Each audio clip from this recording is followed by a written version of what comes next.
السلام علیکم dear viewers, welcome to my channel میرے خواب اور اس کی اسلامک تعبیر۔ آج ایک نئی ویڈیو لے کر حاضر ہوئی ہوں جس میں آپ کو بتایا جائے گا کہ خواب میں صابن کو دیکھنا کیسا ہے۔ چلیے شروع کرتے ہیں آج کی ویڈیو۔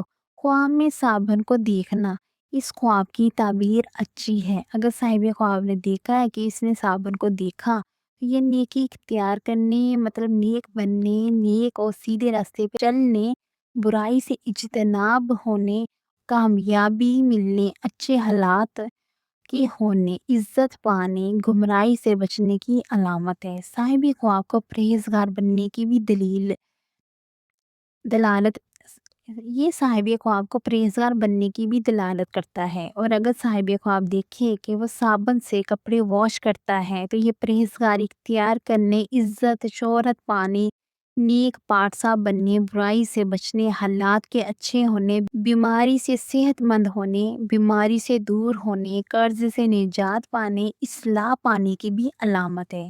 خواب میں صابن کو ضائع ہوتے دیکھنا یا چوری ہوتے دیکھنا یا خراب صابن دیکھنا، پریشان ہونے، نقصان پانے، عزت میں کمی، پرابلم زیادہ ہونے، گمراہی میں پڑنے، بیمار ہونے، پریشان حال ہونے، فضول کاموں میں الجھنے کی بھی علامت ہوتا ہے۔ اور اگر صاحب خواب دیکھے کہ وہ صابن کھاتا ہے یا اپنے منہ میں صابن ڈالتا ہے تو اس کا مطلب حرام مال ملنے کی بھی علامت ہوتا ہے۔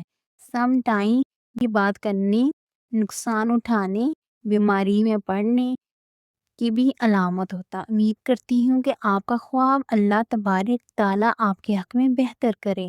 ڈیئر ویورز، اچھا خواب آنے کی صورت میں ہمیں اپنے پاک پروردگار کا شکر ادا کرنا چاہیے، اور برے خواب کی تعبیر سے بچنے کے لیے ہمیں اپنی پاک پروردگار، اپنے مالک دو جہان سے اپنے اچھے نصیب کی دعا کرنی چاہیے، صدقہ اور خیرات بھی کرنی چاہیے۔ بے شک ہمارا پاک پروردگار نہایت رحیم، کریم اور بے حد مہربان ہے۔ ڈیئر ویورز، اگر آپ اس ویڈیو کے متعلق کوئی بھی سوال کرنا چاہتے ہیں یا کسی بھی خواب کی کوئی بھی تعبیر معلوم کرنا چاہتے ہیں تو کمنٹس میں معلوم کر سکتے ہیں، اور یہ مینشن ضرور کیا کریں کہ آپ میرڈ ہیں یا ان میرڈ، میل ہیں یا فیمیل، کیونکہ موسٹلی خوابوں کی تعبیر میل اور فیمیل، میرڈ اور ان میرڈ کے لیے ڈیفرنٹ ہوتی ہے، اور اپنا خواب ڈیٹیل سے بیان کیا کریں۔ Thanks for watching and supporting video. اللہ حافظ۔